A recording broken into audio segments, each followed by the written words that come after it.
But, like I said, it happens, and hopefully some kids can learn from it, but just don't get caught. I'm down to dunk.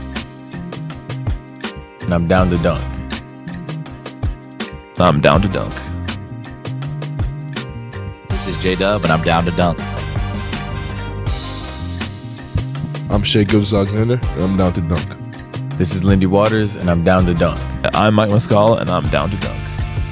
This is Jay Will, and I'm down to dunk. This is Kenneth Williams, and I'm down to dunk. This is Lou Dort, and I'm down to dunk. Will you say this is Lou Dort and I'm down to Dort? This is Lou Dort, and I'm down to Dort. Cracklin Oat Bran. Have you had Cracklin Oat Bran? No, No. Okay. but it's healthy.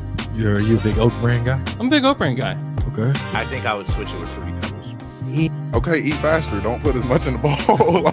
You have a gallon of milk I can also take home. You don't have milk at home? One cinnamon toast. Okay. Crunch. Yeah. Cereal is great. Yeah.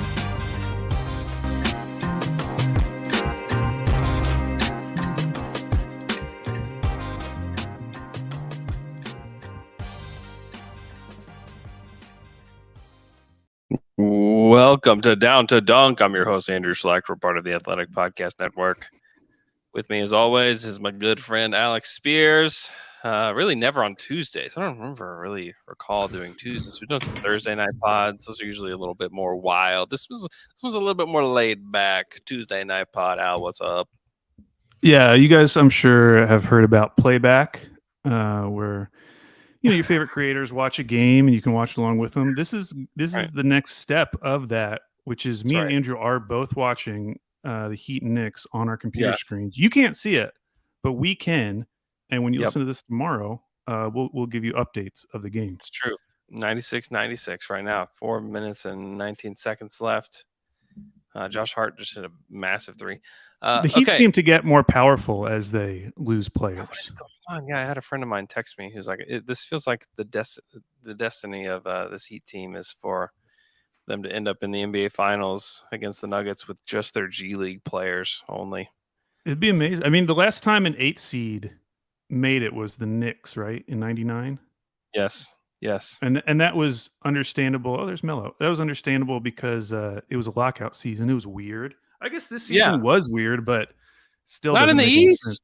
I know, not in the East. We thought the East was like chalk. It was like, oh my God, the East is so obvious who the good teams are. It was like, once we get past the first round, it's going to be so crazy. And it's going to get good.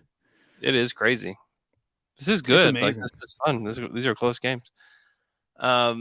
So good news for Thunder fans. Little Thunder news for you guys.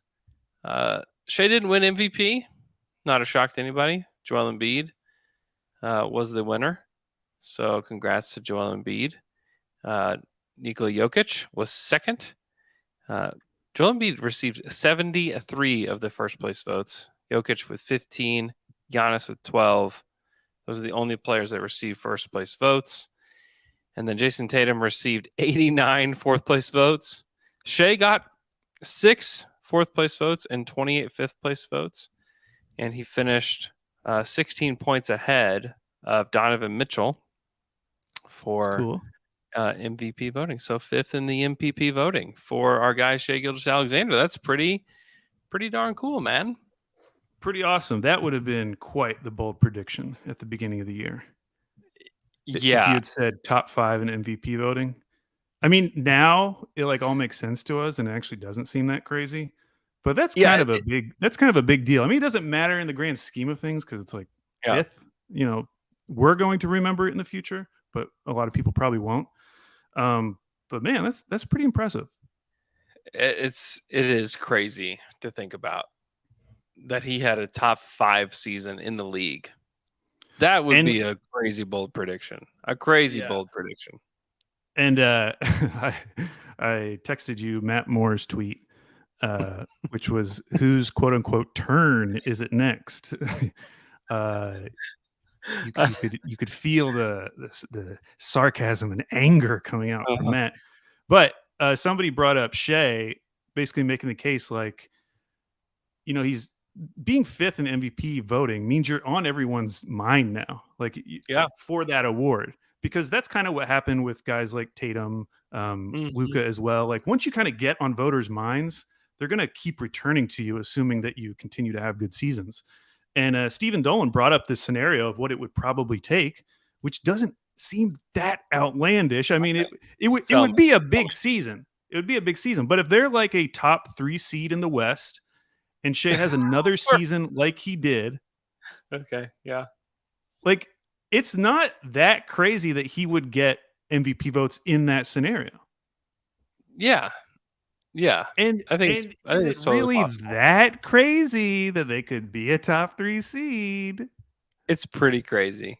It's pretty crazy that they could make that kind of jump. But, we saw the Kings do it, Yeah. So it's not completely out of the realm of possibility. It could be done, but it could be done. They'd have to stay. They would have to be extremely healthy, like the Kings were, and they would have to have just like Giddey takes another leap. J-Dub comes back a lot better. Shai is this or better. Chet just like fits in right away and is just a great shooter from the outset. I mean, it's certainly possible. I'm not going to rule it out. They would need to have a lot of luck in like clutch scenarios. Luck in clutch scenarios. They also just need like the West to continue to be down.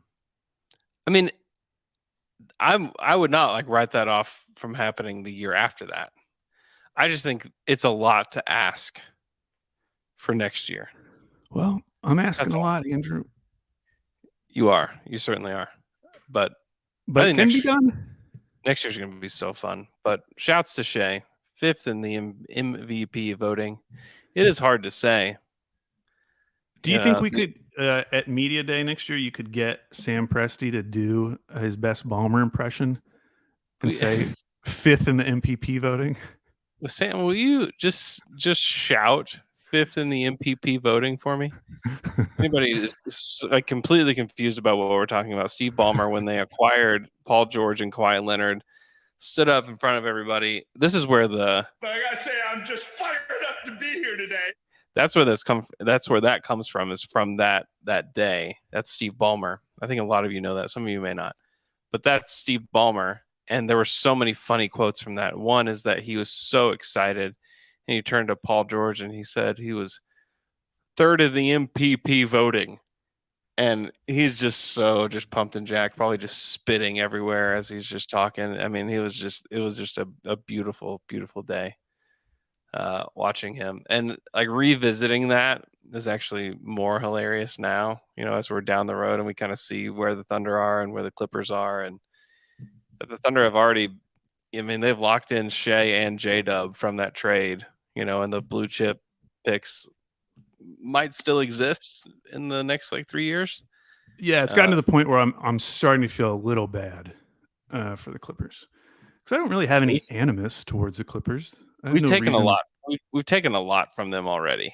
We have. Like, I even back in like the Lob City days, like we got the best of them, especially in that one series with the Game 5, where like Chris Paul kind of melted down at the end.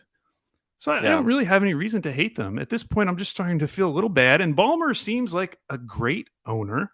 He's very invested in the team. He's a fan. I would like him and that team to be successful at some point. Got nothing against them. Here's what the Clippers should do. They should trade Paul George. Because trading Paul George has helped 2 franchises so much. That's true. Much. It'll set you up. Indiana and OKC both have all-star point guards because of Paul George. They have Tyrese Halliburton, and we have Shai. Sorry, I was trying to do the math there. I was thinking Oladipo. No. Yeah, they got Domas, and then Domas became a great player, and they traded him for Halliburton. Without Paul George, there's a precedent there that if they want to set themselves up for future success, just trade Paul George. It's happened twice before. So now a team that I don't have as much sympathy for. I don't care if things go poorly, and in fact, I might even be rooting for it a little bit. Is the Phoenix Suns, who are now down 2-0 in their series with the Denver Nuggets. and it's been a very entertaining series. Just because the Suns came into that as the favorite. I mean, they were the title favorite coming out of the West, and there were all the doubts, of course, about Denver in general, but also Jokic. Like, everyone thinking he's just going to get lit up the second he faces a good team, and for them to come out and just absolutely destroy them in Game 1, and then to get a really hard fought victory when Jamal Murray is off and Chris Paul exits the game with what is likely going to be another long-term injury. He's at least out for Game 3 or 5. I'm very excited for Denver, and I'm not upset that this is happening to the Suns. And I don't know where this comes from, Andrew. You and me were talking about this before, like why I dislike the Suns. Most Thunder fans will point out, oh, it must be KD. It must just be your hatred of KD. It's not even that, is it? I don't think it is that. And I don't even hate Chris Paul. I mean, he did a lot of great things for OKC. There's just something about the Suns. Is it Booker's face? Is that what it is? You know what? Booker's awesome too. I don't know what awesome. it is. I like their coach, but there's just something about the Suns. Gotta love Monty. You gotta love Monty. That I like rooting against. And this is probably how this season, if we had thought about it more closely, this is probably how this season was going to play out. Trading for a superstar in the middle of the year, depleting your roster. It's probably not going to happen in the first season. They're going to be able to reload this summer, even though it's kind of, as we'll get into, it'll be a little tough. But I do think guys will want to play there. It's just a matter if they can get like the quality of vets on those smaller deals. Right. In the amount of teams that will be vying for those players, there's a lot of them. True. Everyone wants vets this summer. Even Houston wants vets this summer.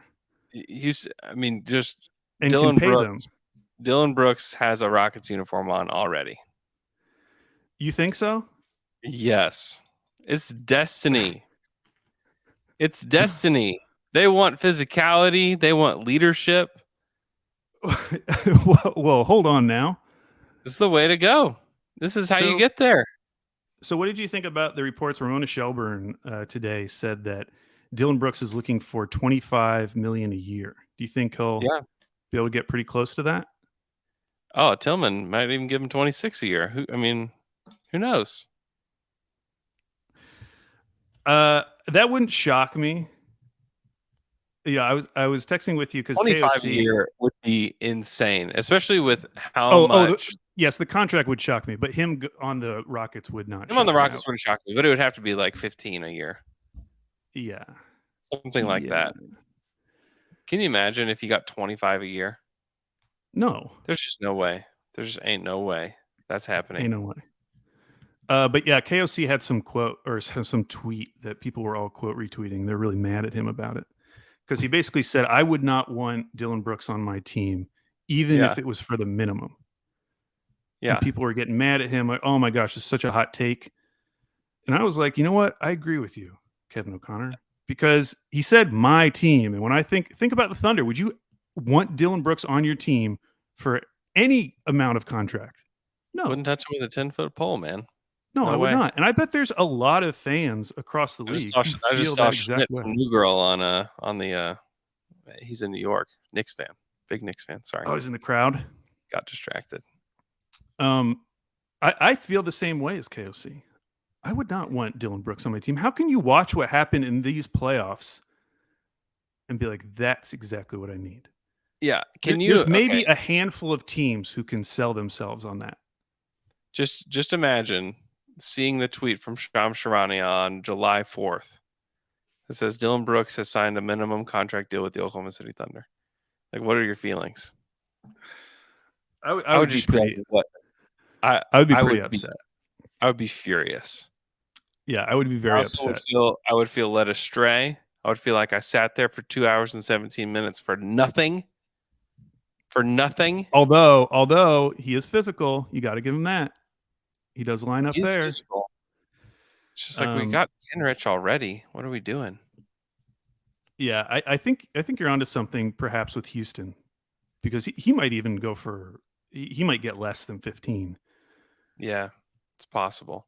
I mean, just the fact that a team would allow that to leak. Now, some people were saying on Twitter that they don't know if that was necessarily coming from Memphis. Like it's somebody else. You know, with all these reports, you have to kind of do the mental math of like who stands to gain from this. But the fact that that report came out, that they told Dylan Brooks in his exit interview, we're not going to bring you back under any circumstances. Like What if Dylan said, "Hey, I'm willing to play for free, and in fact, I'll pay you guys." I mean, he might need to. Him and Christian Wood might need to be the first two players on the new expansion team in the NBA. Because I don't know who's going to sign either of those guys. That was the other report that the Mavs not only aren't interested in bringing Christian Wood back, but that they didn't even really have interest in him bringing him to the Mavs in the first place. That seems about right. Tim Cato reported that. Yeah. That it was mostly just a salary dump for them. Yeah. Which totally makes sense to me in retrospect because Christian Wood is probably my least favorite player in the NBA. Just stylistically. He's just not good. I just don't like watching him play, and I don't like how many defenders he has because he puts up these empty stats. But I think this is his 7th team in 7 seasons. And I'm assuming somebody is going to pick him up. You should go to Charlotte. He'd put up crazy stats in Charlotte. Oh, man. You should go to the Wizards. No, come on. Don't wish that upon them. You have to admit, he and LaMelo would be electric. No, we just got done saying that we both don't think he's any good. He's terrible, but like the Hornets aren't going to be good next year. They don't get Wemby. Go get Christian Wood. Just go ahead and bank that. Like that's just happening. That's happening. I wonder if some team will double up and get both Christian Wood and Dylan Brooks, because they could probably, I mean, in terms of value, they could probably get those two guys for pretty cheap combined. And Blazers? They are both technically rotation players in the NBA. Blazers need rotation players. They do, but no, please. I mean, I think it's more likely that they re-sign Matisse than. That would be the prudent thing to do. Although you know where Dylan Brooks went to college, Oregon. Have you heard about this? That's right. Yeah, he was a Duck. Hey, send him back home. Fly on home, Duck. Connecting the dots. Wow.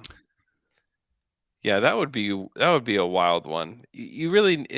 Signing either one of those guys kind of reeks of desperation to a degree, or it has to be like a team that has such a strong culture that it would be okay. Yeah, some team might be able to get either of those guys on like a get right deal, where you get them pretty cheap for 1 year, kind of like the Thunder did with Nerlens Noel, although it didn't immediately turn out that way for him because he signed like another minimum deal, but he eventually did get a big deal after like the hot dog fiasco in Dallas. Yeah. What about the Lakers? For Brooks? Yeah. No, Andrew, no. I think so.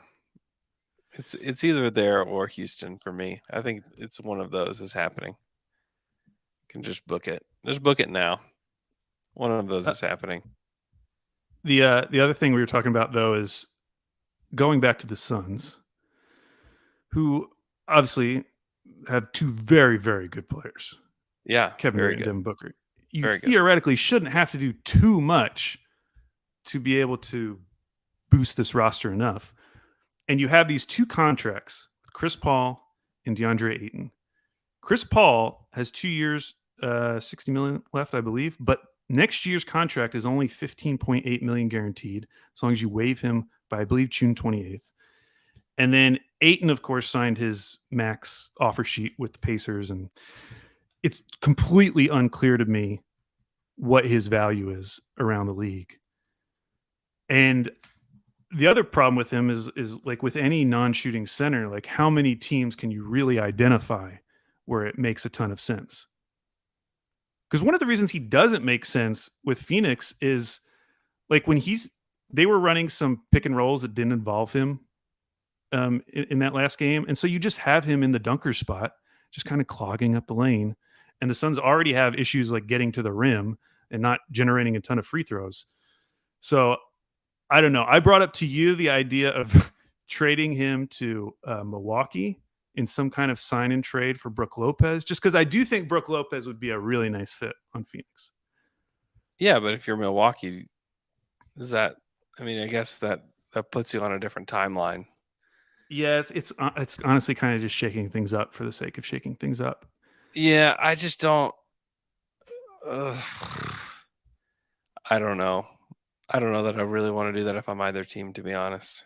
And it might not even be possible with the way the new cap rules are, because I know Milwaukee's cap sheet is way up there. Okay, so the second, and actually this one might not work now that I think about it. The other team I was going to bring up was the Clippers, because they're an older team. Wouldn't it be nice to get a younger player? Like, who cares about the fit necessarily? Their best young player is like Terrence Mann, who's 26, and then Bones Highland, who's 22. Everyone else is older than that, or it hasn't like seen the court in years. So I kind of get the idea for them, and they could send back Zubats and one of their many, many wings. Someone like you could do Norm Powell and Zubats for DeAndre Ayton.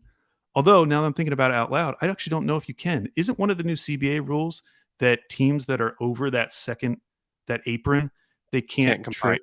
Yeah, they can't combine players in a trade. Yeah. I don't know if that goes into effect now or next summer, because that's the thing with some of these is like. So I heard that Bobby Marks, he had a article, and it was just generally about like off-season plans for one of these teams. But he suggested that that is going into effect this summer. Wow. Which would be a rude awakening for me and a lot of fans having to like learn all these rules. It is really going to hamper some fake trades, Andrew. Yeah, definitely. It definitely will. It'll be much harder. So the Knicks just won. The Bulls, yeah, good for the Knicks. I was thinking the Bulls maybe would want Ayton. Yeah, that makes sense if they're letting Vooch go, or if would Vooch work on Phoenix? He's unrestricted free agent. I guess you could sign and trade. Yeah. No, that's gross, bro. Okay. If anyone has any ideas, only want mid-range shots only. We just want mid-range shots only. We want to be anti. What's anti-Morey ball? Anti-Morey ball. You know what I mean? Like, because everybody else just wants to shoot threes and layups. The Suns don't have anybody that gets downhill, and they have like their role players shoot threes, but their best three players just shoot from the mid-range only. Yeah. You know, and then you add Vooch to that instead of Ayton. Now it's like now we have nobody that scores like right at the just like I mean, at least Vooch shoots threes. Range. Yeah. I don't know, man. I would not do that. Oh, the other thing Grape 8 brought up in the chat was that the 7-year out first rounder was supposedly going to happen this summer too. And that rule is that if you're, over this line or whatever, you can't trade your first rounder that's 7 years out. Yeah. Which I don't even know if that matters for the Suns because they traded all their picks. But if another one comes online that is available to trade, they won't be able to. Yeah.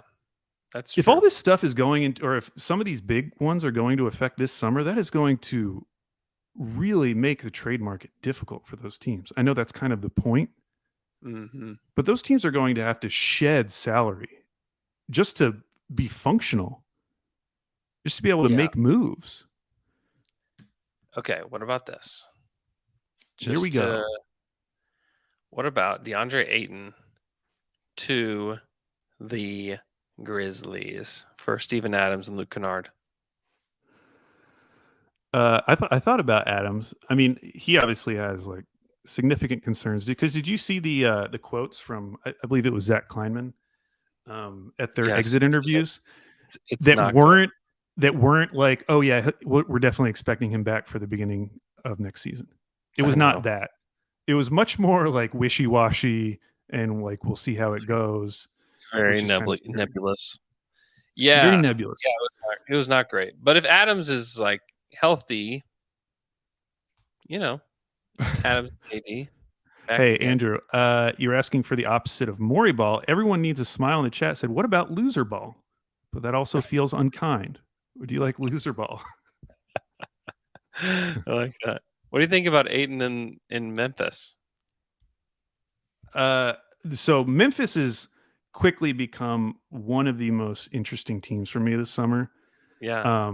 Both because of the Dylan Brooks stuff, but also because we talk all the time about when do you push the button?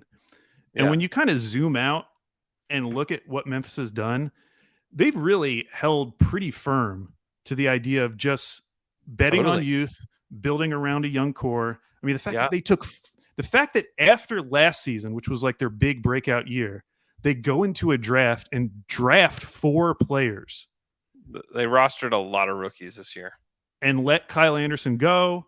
Like, that was a really interesting move for them. And I know that there are Grizzlies fans who, in retrospect, and maybe at the time, weren't happy with that approach, because they were probably thinking, like a lot of Thunder fans maybe now, is like, why are we not going for it? Like, we were a home court team in the playoffs, made it to the second round. Like, how do you not build on that?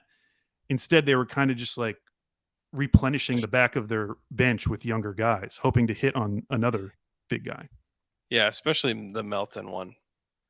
Yeah, D'Anthony Melton. I forgot about him. Yeah, Melton for Roddy is like, man, I like David Roddy just fine, but D'Anthony Melton, I mean, we watched him last night. He was just, I mean, nailing every wide open three. And he's absolutely a 16-game player, like a guy that you want in your rotation from playoffs. And he's not, which that I would old, say that about Kyle Anderson too. Yeah. So looking towards this summer, it's not that old either. Like, how old is D'Anthony Melton? He's only 24. 24. He was on their timeline. Can you imagine how much? Now, to be fair, I mean, this is kind of fair, but they didn't really play him a ton last year. He hit 5 threes for the Sixers last night. But like, that was always Keith's like thing that he was complaining about, that they weren't even playing Melton. So they had kind of let everyone know that we're not a huge fan of this guy for whatever reason. Yeah, but yeah, weird.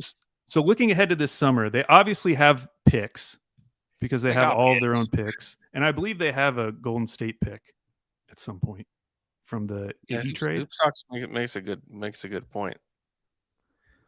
D'Anthony Melton for Dylan Brooks, because they trusted Dylan Brooks to be like one of like their core guys. He really did fall off a cliff this year, though. I mean, I wasn't a huge fan of him in previous years, but he really fell off a cliff this year. In like every way. Every way. His true shooting was under personality, 50%. Everything. It all just fell off a cliff. He makes you appreciate someone like Pat Bev, who I don't really like Pat Bev, for obvious reasons. But you know what? Pat Bev has been very consistent his entire career. He's always been that guy. He's never shied away from it. He's willing to accept that role. He understands that that's the role that's got him where he is in the NBA, and he embraces it.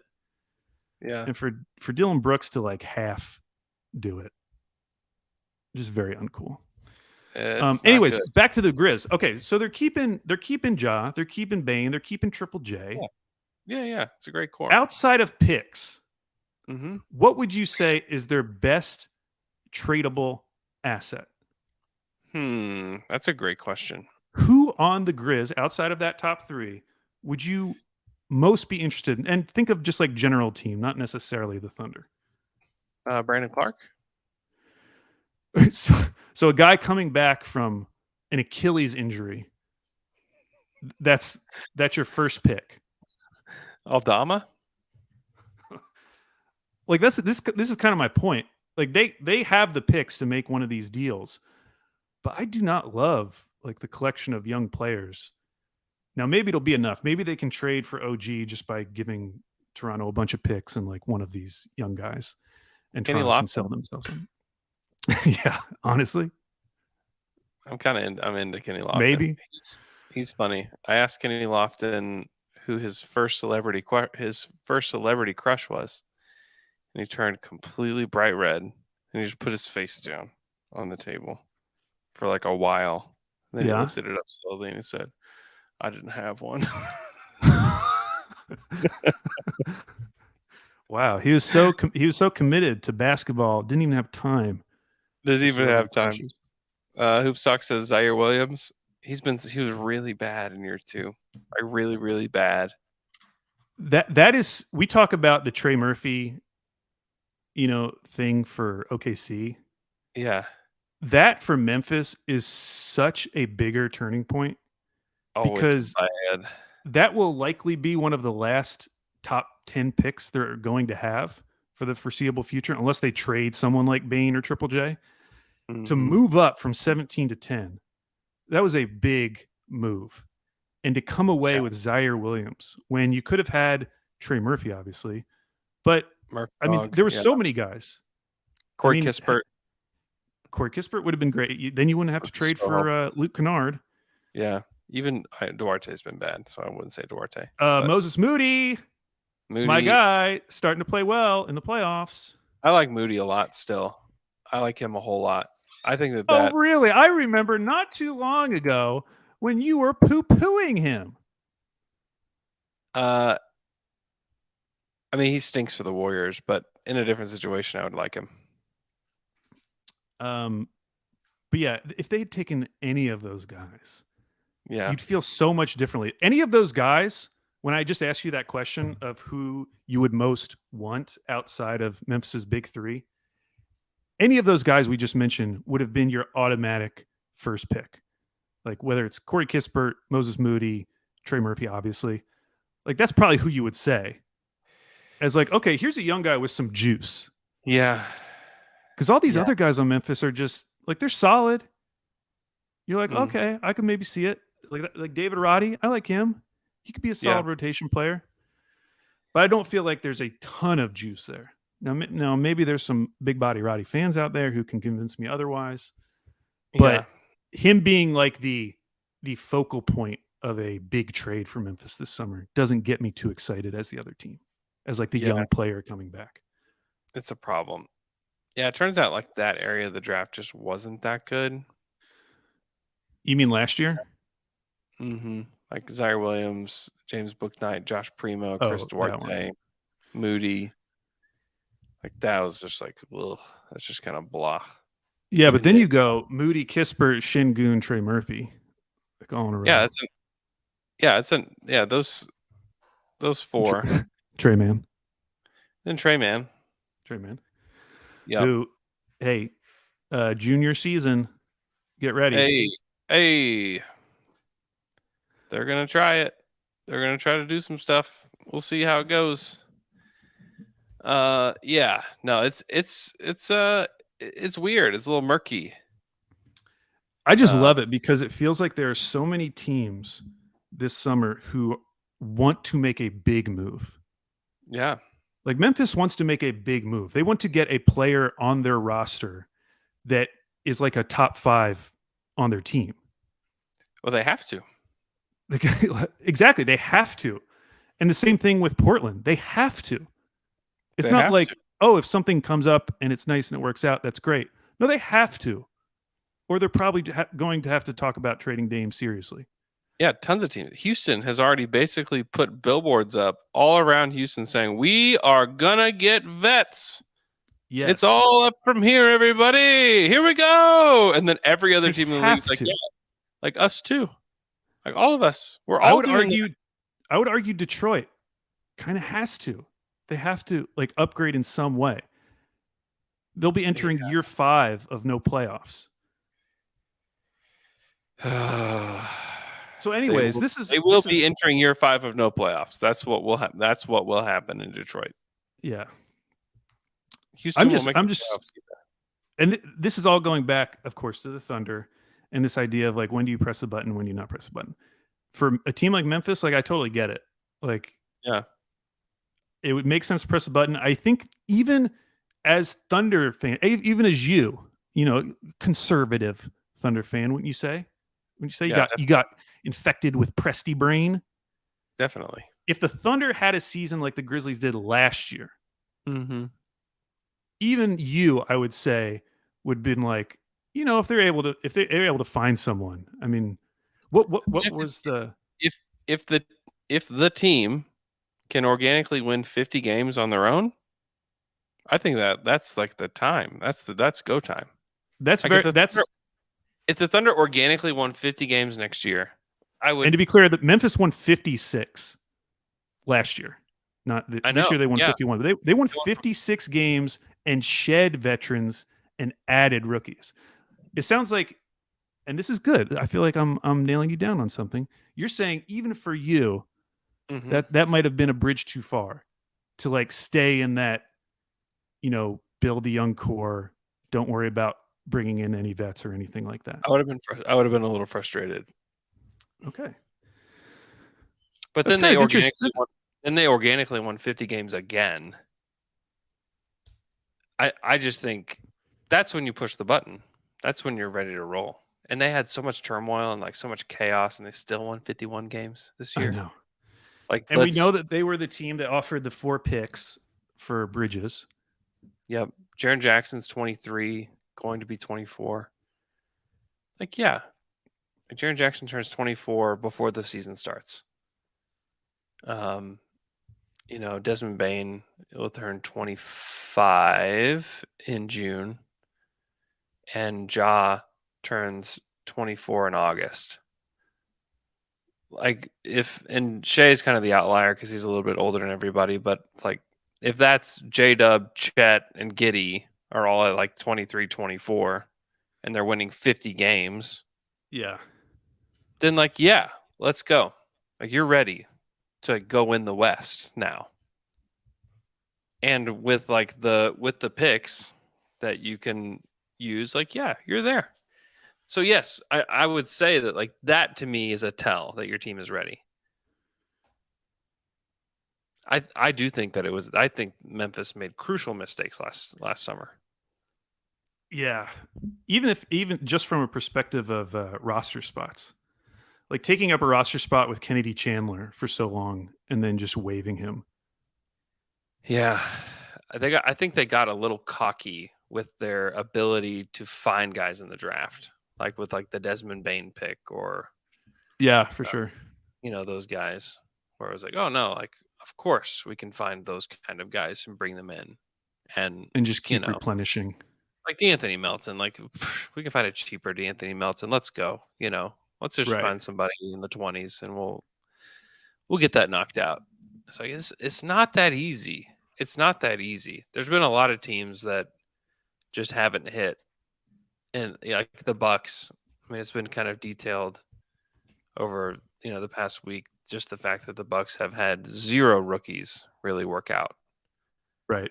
Since they drafted Giannis and he became a good player, like they just can't get anybody. And so, Jay says, "Are we even talking about this if Clark and Adams weren't hurt?" Probably not. I mean, maybe not. I don't know. That team was a mess. Like mentally, they're a mess. And yeah, I think for those types of quotes to come out in the exit interview. And but Jay makes a good point. They didn't lose in like 6 though. Like they got like dismantled by the Lakers. By the Lakers, and like the Lakers are fine. The Grizzlies made the Lakers look a lot better than they are. They probably did. Jay is right though, and I'm sure there is a segment of Grizzlies fans who, if this team was just healthy for the season, they probably match last year's win total. If they just have a normal Grizzlies season, they probably get to 56 wins. They're already at 51.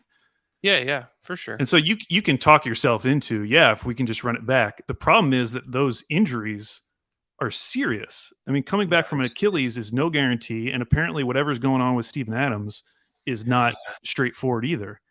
Well, and Steve-O hadn't really like finished the season in like 5 years, like healthy and whole. Yeah, I mean, he did okay in last year's playoffs, I think, didn't he? I mean, he did fine, but like he's never the full version of Steven Adams. We saw There's a guy who in the last like 3 years. And he was like 25, and it was like, oh my gosh, Steven Adams is falling apart already. Yeah, he should have been like the first wave of load management. I don't think OKC ever really did load management, but that would have been a great player to do it with. Yes, 100%. He needed that. But the problem is like Steve-O's somebody that like would despise it, you know? Yeah. I mean, a lot of the players, when they were asked about what are the biggest problems facing the NBA today, is like load management. It's a huge problem. Like From the perspective of like they don't want to rest and they're being told by the team that they need to rest. Yeah, I guess so.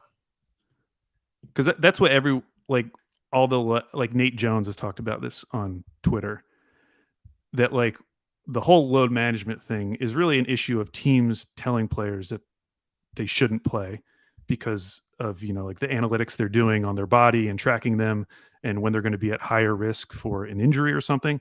And the players are frustrated by that because they either feel fine or they feel good enough to play and they're being told to sit by the team.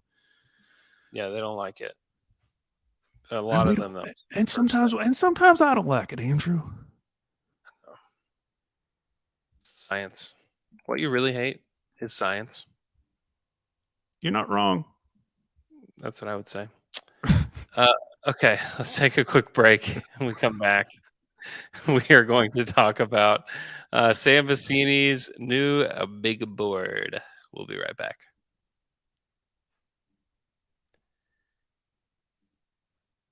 And we're back after that quick break. Sam Vecenie dropped a new big board on theathletic.com. You can go to theathletic.com/down-to-dunk and get The Athletic for a discounted rate. It's a great time to join with all the playoffs going on. Maybe you're an NFL person. You're like, what did they think about my draft, my team's draft? Well, you can go check it out. theathletic.com/down-to-dunk. Be a great, great time to do that. And also, if you use that URL, it gives Down to Dunk a little tip of the cap. Little tip of the cap. Oh, really? Is that true? I don't know. It seems like it should. Hey, before we get into it, I wanted to tell you a quick story. Okay, I like stories. I'm writing some grants. I'm very busy right now. Writing some grants because I'm pro science, Andrew. And I was at a coffee shop today, and this guy walks in, and he already has like a look to him. Like he's wearing an outfit that I've just never conceived of in my head. Is like a lot of denim, an incredible amount of denim. I think the hat was like, it was somewhere between a bucket hat and a top hat made of denim. Is very interesting looking guy. So I've got my eye on him. Just like let me see. This guy's going to do something a little goofy. I'm just going to see what he's up to.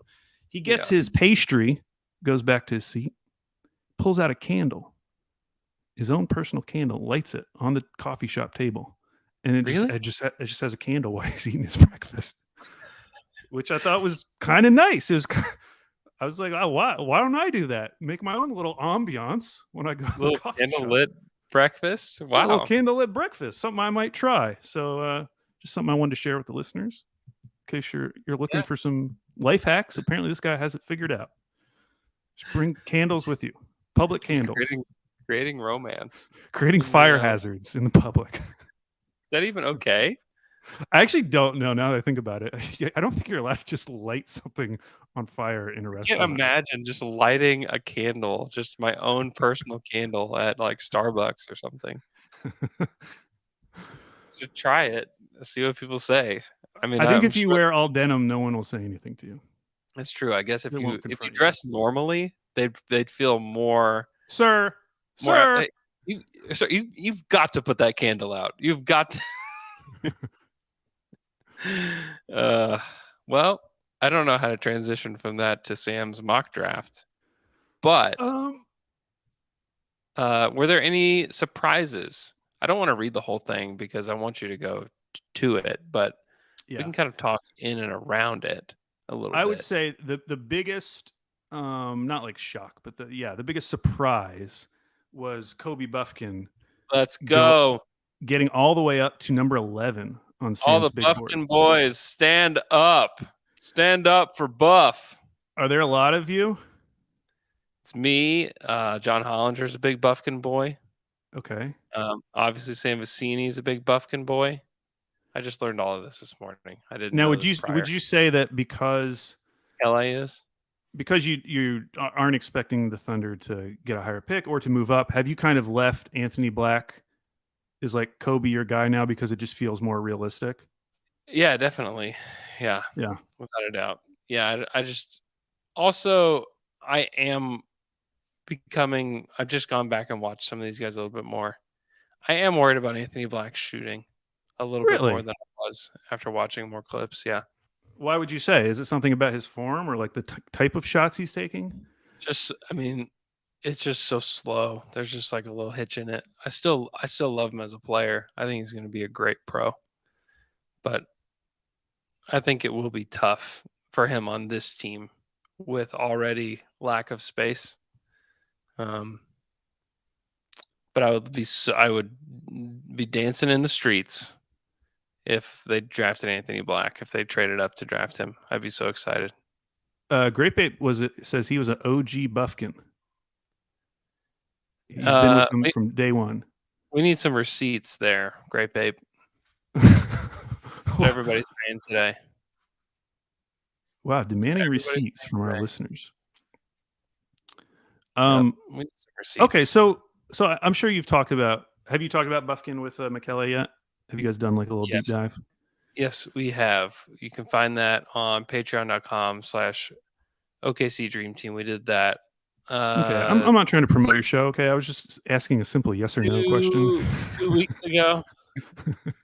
Okay, so explain to me, because we've talked about how in this range there are just so many combo guards, so many 6'4" combo guards. Explain to me why Kobe Buffkin is your favorite of that group. Is the best passer of the group by what feels like a significant margin to me. He knows how he just plays the game the right way. You can see him kind of flowing in and out of being on ball, off ball. It doesn't really matter. Relocates well. He's pretty physical as an offensive player. And so I really like that about him. And he was really efficient toward the end of the season too. Shot it really well from deep, shot it well around the rim. He's got a good touch. The only thing about him is that he's like crazy skinny.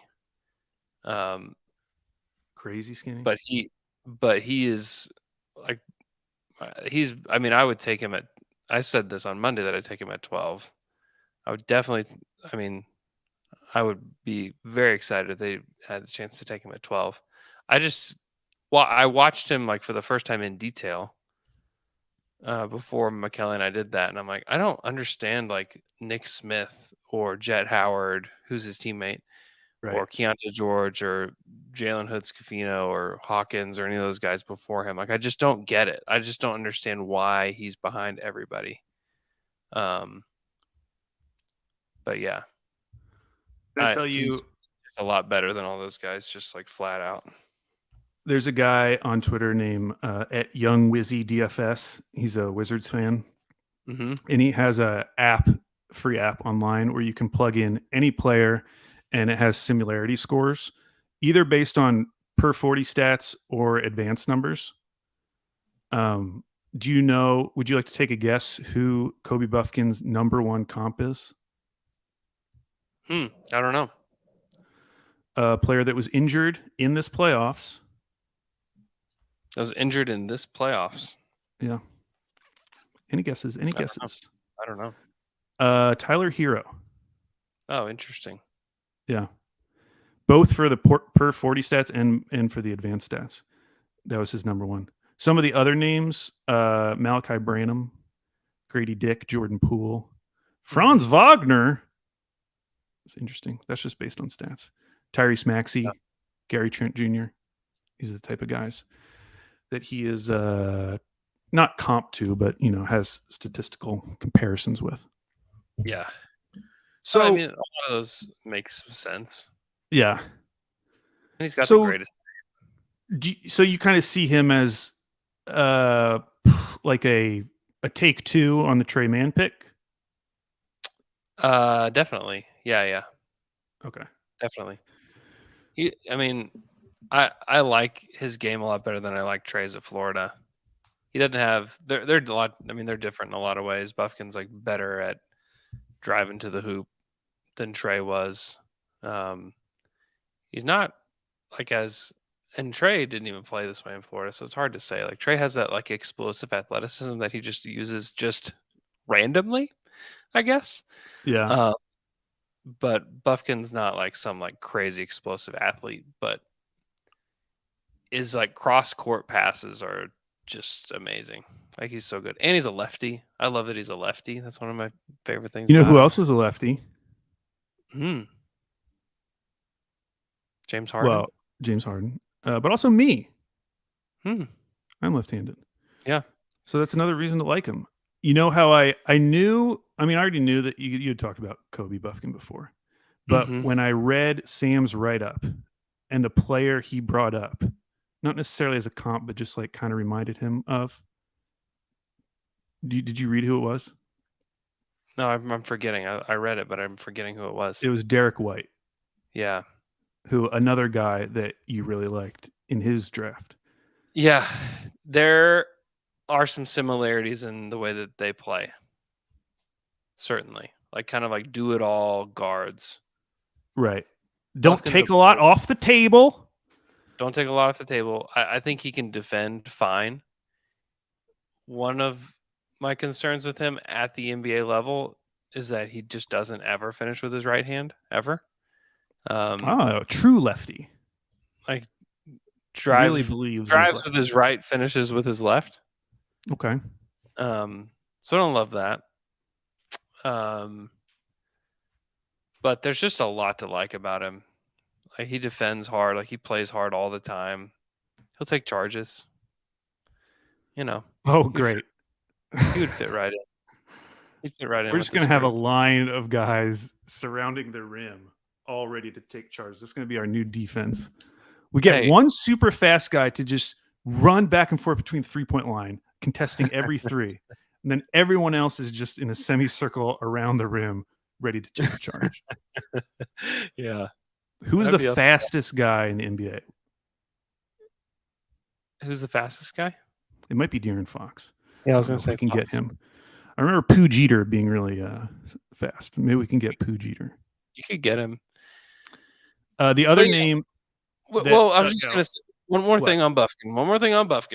What? I just think that he's the most complete player outside of the top 3 or 4.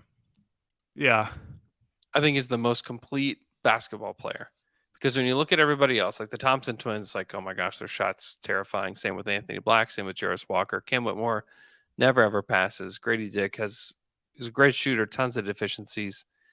Taylor Hendricks doesn't have great feel for the game. Bryce Sensabaugh,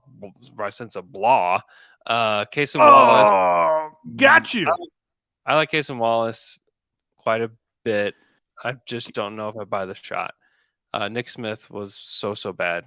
Keontae George was very inconsistent. Jet Howard, I'm out. Hitzkofino, also out. Hawkins, shooter only, bad defender, bad finisher. Rayon Rupert, mystery man. Chris Murray, Diet Coke of Keegan Murray. Derek Lively. I want you to go all the way to like pick 60. GG Jackson. No, hard no, never ever no. Like he's a Rocket. Go ahead and put a Rockets jersey on him. Then you get to Buffkin. It's like Buffkin can kind of do everything. Like good passer, good shooter, can defend. Like the only like big red flag about him is just like his frame. But he plays hard. Like you don't notice it that much, or at least you didn't at Michigan. I have a question related to the point you just made. Because Ben in the Discord, I don't know if you guys already answered this. I doubt you did. I don't think so. I don't know. Should the Thunder be concerned about taking a player in the draft that will struggle to earn minutes in his rookie season? I worry that next season will be more difficult for a rookie to break into the rotation, and that will impact his development and confidence. The example in my mind is Rayon Rupert. This kind of gets to what you're talking about, where it sounds like Kobe Buffkin is the sort of player who you could see breaking into the rotation in his rookie year. Do you think that should be not a concern, but should be something the Thunder think about? Because I do think the point is well taken that it would be hard for just a average rookie. I mean, if you come into next season with both Jang and Rayon Rupert, for instance, like finding those guys a lot of minutes over that season is going to be pretty tough. And they obviously can play in the G League, but Yeah. I think it's hard to develop a lot of guys all at once. I think it's yeah, difficult, especially when your team is good. I think when your team is bad, it doesn't matter. You can develop as many guys as you want. But it's challenging to play meaningful basketball and to develop young players that need time. and specifically need to be bad or need to have time to be bad. Yeah. I mean, the Thunder where- got sort of Yes. lucky in some sense with Jang because as up and down of a season as he had, he wasn't like first half of rookie year Poku, where that was a Yeah. very damaging player. That like the first glimpses of Poku in the NBA, that was a damaging player. Jang wasn't really that, and you could get away with minutes of Jang on the court, but that's not going to be the case for every rookie. And a lot of Yeah. rookies kind of need the chance to be bad. I mean, Westbrook is one of the best examples. Like, got a lot of time to be bad. Yeah. Was able to fully explore everything he could do on a court, and it will be hard for it's hard to imagine a rookie having that opportunity on this Thunder team. Yeah, we saw this play out with the first Thunder team. It was like, well, they got Jeremy Lamb and Perry Jones. And Yeah, maybe those guys aren't the best examples of like the talents, but like Jeremy Lamb went on to like play a lot of years in the league and was like a Yeah. helpful player to some teams. They couldn't play him.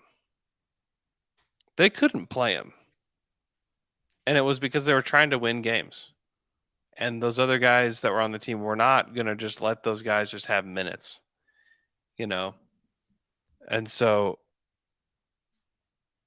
it will depend on how good they get and like how fast they become a good team, you know, on whether guys can break into the rotation or not.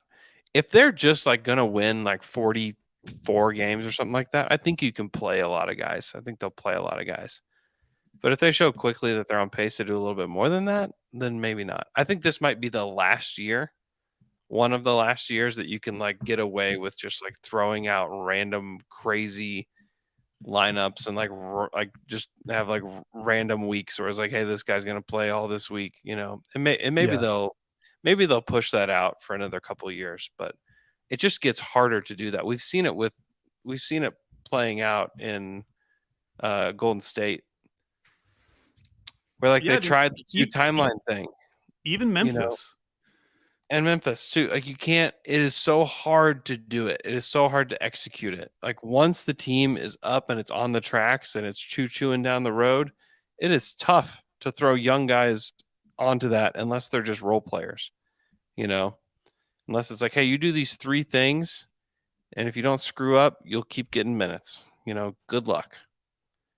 Good luck. You know, it's tough. Like the NBA is really tough, especially when your team starts to get good and the players on the team are like, yeah, we're ready to go. And we've proven to you that we're ready to go. And just like throwing continuous young guys onto the team is tough. And guys that just like need to learn the game too.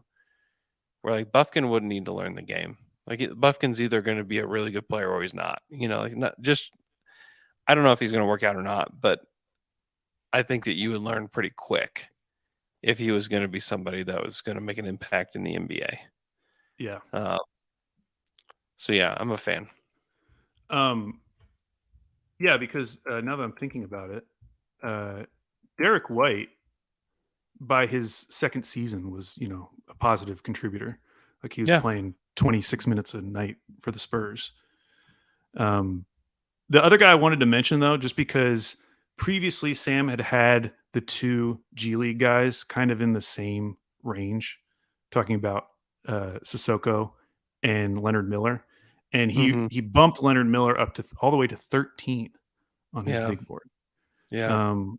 Which is pretty interesting. And one of the things he pointed out, which I really stood out to me, was he said this is probably the most the best G League player we've had so far, like the most productive G League player that we've. The most productive Ignite player that we've had so far. He was extremely productive. There's no doubt about that. Which is encouraging because I mean the G League is legit. I mean that is legit basketball competition.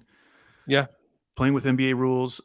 So I don't know. That stood out to me. He doesn't scream Thunder to me, but I am interested to see how high he goes.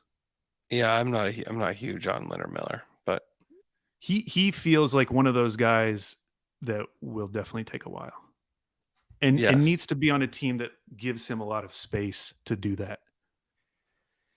Yeah, he does. I would like totally him going to the Thunder and being like spot up in the corners, attack closeouts, and defend. Like I just don't think that's Leonard Miller's game. No. I that's where it's like it's tough. It'd be tough to develop him and Jang at the same time. Yeah. It would be really tough. I think like Utah would probably be a good place for him to go. Yeah. Utah has the 16th pick. I mean, I would like that for him. Who else? Let's see here. Destinations. Houston Shore. New Jersey. New Jersey. I mean Brooklyn. Brooklyn. Wow, Brooklyn has 2 picks right in a row. Yeah, they do. Good for them. Way to go, Brooklyn. Yeah, I don't know. It's a tough group because, like, I mean, maybe Toronto if they pivot. Yeah, I could see that. Although that wouldn't really be pivoting. It's just a younger version of their idea of all 6'9", 6'10" guys. Well, I mean, pivot from like being good. The older version of that. Yeah. They can't pivot, dude. They're gonna have to pay Pirtle. They traded a first round pick for Pirtle. Can you imagine them trading a first round pick, which is only top 6 protected, and then pivoting this summer and then having to worry about that pick? Are we going to fall out of the top 6? That is giving VanVleet the max. What are we doing here? No, but I do think they're going to bring back Pirtle, and I do think VanVleet's going to leave. Yeah. Or maybe they trade OG instead, but I don't know. They're another team. They have to do something. They got to do something. There's like a third of the league that feels like they have to do something. I know. It's going to be they cannot run it back. This is where you kick your feet back, you put your hands back here after the draft, and you say, "Good luck, everybody." I know it does feel nice. Have a great summer, everybody. It does make me wonder if there will be some salary dump deals out there. Yeah. And there are teams with space, but a lot of those teams with space want to do something with it. Mainly thinking about Houston, but so maybe it'd be the Spurs. You could see the Spurs absorbing a contract. Definitely. But maybe there will be something out there for the Thunder that makes sense. I mean, I still think that even if they took back a guy who has 2 more years, so next year and the year after, it really wouldn't hurt them. Because Giddey's contract wouldn't kick in until the year after that. Yeah, a guy that was brought up to me on Twitter was Rashawn Holmes from the Kings. Yeah, if it's very funny because I saw your tweet about how if they were going to take back Rashawn Holmes, they'd really need to get something nice, meaning like a first round pick. It'd have to be real nice. And then within 10 minutes, I saw a tweet about Rashawn Holmes from Kings fans. Mm-hmm. Saying, man, I just don't think anyone's going to take him for a couple seconds. Like basically saying like, there's no way I'm giving him up. Like I'm giving up a first just to get rid of him because they can just stretch him if they really wanted to. Yeah. I mean, that would be a big I price like Holmes. to pay. I think he can play. I know he didn't play much for the Kings this year, but I think that guy can play. So, but especially with all of these new CBA rules coming into effect, it might be worth it for a team, even if it's a guy who's on an expiring, it might be worth it to them if that's the difference between them getting under that apron that frees them up to be able to trade a future pick or to sign the taxpayer mid-level or just to be able to make trades with more than one guy. it does Presti open more of Presti- those scenarios. Yeah, Presti's going to take advantage of somebody this summer. It's going. I would almost bank on it that he's going to take advantage of somebody who's found themselves in some sort of cap predicament because of the new CBA. A little because they are so flexible right now with their cap sheet that they're going to do some wacky deal that's going to take a while to interpret, but then we're going to be like, oh my gosh, I can't believe he just did that. I would almost promise you that. And it could involve like these trade exception, like the big trade exception he got for Derek Favors or something, like, I don't know. Like there's going to be something that they're going to use this summer. That kind of a deal. Because when he made that trade, Favors had 2 years left, right? I think so. I don't remember. And he got a top 10 protected first. I mean, that is pretty good. Something like that. Yeah. I don't know who would be. You're talking about when he made the deal for Favors. Oh yeah, sorry. Yeah, I was thinking traded for Favors. Yeah. Yeah, he had 2 years left. Yeah. Yeah. Yeah, because I think that they were definitely thinking about just keeping him until that Houston thing came around. And they're willing to take him on. But yeah, something's going to happen with the Thunder with their flexibility. That's not necessarily going to help them for next year, but I think will provide like some kind of asset to them down the road. I'm not sure that there is a point where they would be totally satisfied with the amount of assets they have down the road. I think that they would just love to stack as many as possible, and will like. How about this? I got one for you. Okay, let's hear it. The Thunder have already made a change to their pick that was being conveyed from Miami. Yes, they have. What if? Because Miami currently next year is like at 171 million. Mm-hmm. And they're not going to be able to get rid of that Duncan Robinson contract. 3 more years. The final year is a player option. Yikes. But what if they could just get off of Kyle Lowry's deal? It's an expiring. It's almost $30 million. That would, I don't know enough to know if that would like bring them below what that apron is. But if it was something like that, would it be worth it for them to unprotect the 25 pick? Because they already unprotected it in 26. They just made it lottery protected in 25. Yeah. Would you be willing to do that to unprotect in 25? The reason you unprotect in 25 is because that's the Cooper Flag and Boozer draft. Yeah. And then you just Lowry's contract. What? How much is Lowry's deal? It's 29.6. Is that too much? It's a lot. Just to change a protection. That's a lot. Yeah, but it's we're under the cap. We can you still spend it. You still need another. You need more than that. Oh, you're so greedy. It's not that greedy. It's not that greedy. It's extremely greedy. You're being really greedy right now, Andrew. I would actually want them to keep Lowry. Because in that scenario, we would need them to make the playoffs in 25 and then fall apart in 26. Yeah. It's going to be hard. What else could they get from? I was looking at Phoenix, but the problem with Phoenix is they don't have any picks to attach. Chris Paul would be the obvious thing that would free up some of their cap. Mm-hmm. They might just bring him back. I'm looking at all these teams that just have a ton of money. I think they will bring him back. They probably will. Boston is kind of an interesting one because if Jaylen Brown makes All NBA, he'll be eligible for the Supermax. Yeah. He's going to be a free agent after this year, so I would assume they would offer him that. But then they're going to have, guys like Grant Williams up for an extension, and they have all these other contracts. Yeah, it's rough. Al Horford, bring Al Horford back. Although, they probably will just let Grant Williams walk.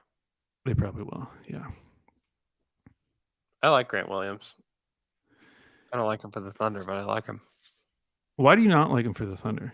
Isn't he like the kind of evolved version of JRE, like what we kind of thought? Yeah, but they already have Jay Will. I like Jay Will. Don't take minutes from Jay Will. Yeah, but I mean, like defensively, Grant Williams is way more versatile than Jay Will. I don't know. I mean, do you feel confident that Jay Will can play the 4? I think you can play the 4 with Chet because Chet's so versatile. Yes. If it was a reasonable deal, I would not mind Grant Williams. But he probably won't get a reasonable deal. He'll probably get a crazy deal. Grant Williams is a loudmouth. But you know what? Maybe we need that on our team because everyone's so quiet. Everyone on our team is so quiet. Jay Will's not quiet. Yeah, but he's super nice. He's super nice. He never ruffles any feathers. He's so smiley. Let's see who is the most feather ruffling guy on the team. Who would that be on our team? I guess it's Kenrich. Yeah, it's like barely. I think it's gonna be Chet. It's like it could be Chet. It could be Chet. I mean, Giddey sort of shows it on the court, but he doesn't seem like a ruffle feather. There's nobody ruffling feathers. Let's be honest. There's nobody really ruffling any feathers. These are all stretches. Yeah. Do we need a feather ruffler? I just heard that Grant is annoying. Which isn't really that's not the kind of ruffling that you want. He's just an annoying guy. Just an annoying person. I think that's probably why he doesn't play. It's like they're like, no, like we just don't want that guy to even celebrate or be happy anymore. Like we gotta get this guy out of here. Yeah, I don't think so. He was really good in the playoffs last year. I don't really quite understand what's going on in Boston with him. I don't really understand what happened. Would you absorb Marcus Morris and Robert Covington, which that adds up to about 28, maybe 29. It's probably the size of or you could do Batum, whatever. Take stuff from the Clippers. Yeah, so you could get the Clippers 28 pick, which I'm pretty sure they'd still be allowed to trade. That wouldn't be involved. The answer is yes. You would do that. Okay. The answer is absolutely yes. I'll take more Clippers assets, please. It's worked out so well for the Thunder so far that yes, okay. I would do that. I don't even know. That probably doesn't even help them enough because they have so much money committed, but it'd make a little dent. Oh, it'd be great. I'm in. Let's do it. And then they can still make the Ayton trade. There we go. Brought it back around. They can still make the Ayton trade. Oh man. Okay. Thanks so much for tuning in. Hope you guys are having a great Tuesday. We will be back on Friday with another show. Hope you guys are enjoying Lakers Warriors. Who you got in this series, Al? I'm sticking with the Warriors. I will continue to stick with the Warriors. Yeah. Even though, like, at some point you really only trust Steph. And but Looney. Sometimes that's good enough for me. And I look at this Lakers team, I don't trust a ton of guys either. So I know. If you were to guarantee me that Anthony Davis stays healthy, I'd pick the Lakers. I'd pick the Lakers. But I can't wait to see the ratings, because the ratings for Kings Warriors, I think it was like best ratings for a first round series in 24 years. Yeah. The ratings have been really good for this playoffs so far. So they've been the like storylines have really been awesome. Oh yeah, it's worked out really well. And like and last night the Sixers Celtics, I guess it was on Monday night if you're listening on Wednesday. That just continued it. Oh, it was so much fun. That was I love when the road team wins game one. Yeah. It just makes the rest of the series so much more interesting. I did the Daily Ding that night and I was so juiced up for that game. I had so many notes on that game. It was so much. That was one of the most fun watches. And I've been kind of doing this thing where I'll not watch it like live with everybody. Then I'll just like stop and like take notes. Like whenever something happens big, I'll just like stop it and then like try to absorb it and then go on to the next thing. just like way more helpful when I'm trying to actually break down a game. Yeah. But then I was like getting texts from you guys like coming through. I was like, oh my gosh, can you believe this happened? Well, it's just the Maxi steal, the fact that Brogdon threw it right to him. Dude, I'm still just baffled by that. I still just cannot believe that happened. Harden hitting that step back over Horford after getting the switch. I mean, shout out to Harden. I mean, I don't know if I'm sure people have been talking about this. Do people think that's his best playoff game? I'm trying to think of like what the other candidates are. Yes, that's been said multiple times and written. That was his best playoff game ever. That was pretty awesome. My cousin who lives in Philly was just going crazy texting me. It's so fun. I love that. I love that game. And now they have like if Embiid can't play or if they just want to wait for Game 3, they can have like this weird Miami juice that Miami had tonight, where it's just like nothing matters. Let's just who cares if we lose? Let's just sit Harden. Let Harden rest. You know. Yeah, try to conjure up some of that Miami dark magic. Yeah, let's just get weird. Just see what Melton can do. You know, just see what happens. Just give the ball to Paul Reed. God, I love Paul Reed. What a fun player. He's going to be available this summer. He will be. Something to think about. No, Philly's got to re-sign him. Come on. Okay. Anything else before we go, Al? I love how our off-season pods are so long compared to like we have so much more to talk about in the regular season where we're actually watching the team we cover for. And yet when we get to the off-season, we're just like, 90 minutes. It's been a consistent last like 4 weeks. I know. It's like I'll do a break at like 25 or 30 thinking like, oh, here's the halfway point. It's like, no way. Yeah, Andrew said before we started this, like, we don't have to go long. We can just do 30 minutes. It's like, okay. But when you don't plan anything, then you just keep thinking of things. That's the problem. That's the problem is that we probably plan a lot more in the regular season. Like now it's just like whatever hits our brains. We're talking about denim and candles, you know, like we're just like whatever. That's fun. Hope you guys have an awesome rest of your night. And we'll talk to you guys again on Friday. Oh, Great Babe says that Flag and Boozer are college recruits, class of 25, draft class of 26. So we got to wait for 26. Don't trade with Miami. Oh, that's a long way away. Trade has been rescinded. Trade rescinded. They're keeping Lowry.